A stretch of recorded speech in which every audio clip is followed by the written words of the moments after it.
নমস্কার, আপনারা দেখছেন ট্রাইব টিভি, সঙ্গে রয়েছি আমি কুকুমনি। শুরু করছি আজকের বেঙ্গল এক্সপ্রেস। শুরুতেই নজরে রাখবো শিরোনাম।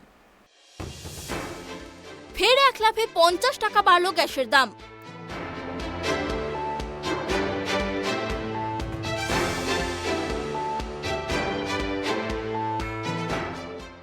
কালী বিতর্কে মহুয়া মৈত্রের বিরুদ্ধে দায়ের হলো এফআইআর।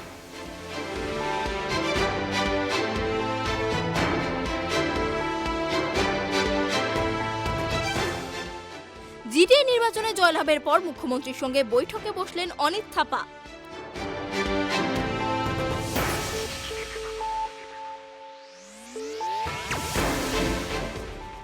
শিলিগুড়ি কাঠমান্ডু আন্তর্জাতিক বাস পরিষেবা উদ্বোধন করলেন মন্ত্রী ফিরহাদ হাকিম।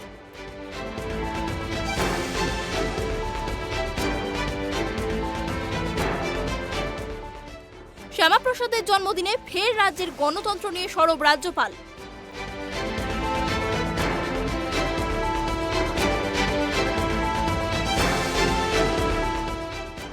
ভাঙড়ে পাওয়ার গ্রিড নিয়ে আজ প্রশাসনের সঙ্গে বৈঠকে বসলেন আন্দোলনকারীরা।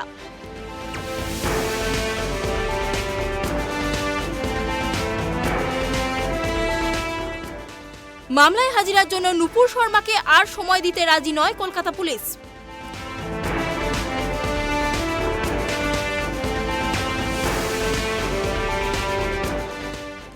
অর্জুন সিংহের জেড ক্যাটাগরির নিরাপত্তা তুলে নিল কেন্দ্রীয় সরকার।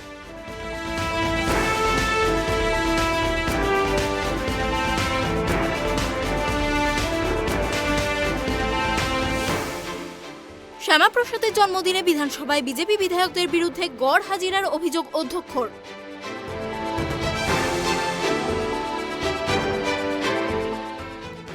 রাজ্যে একদিনে কোভিড আক্রান্ত 2352 জন।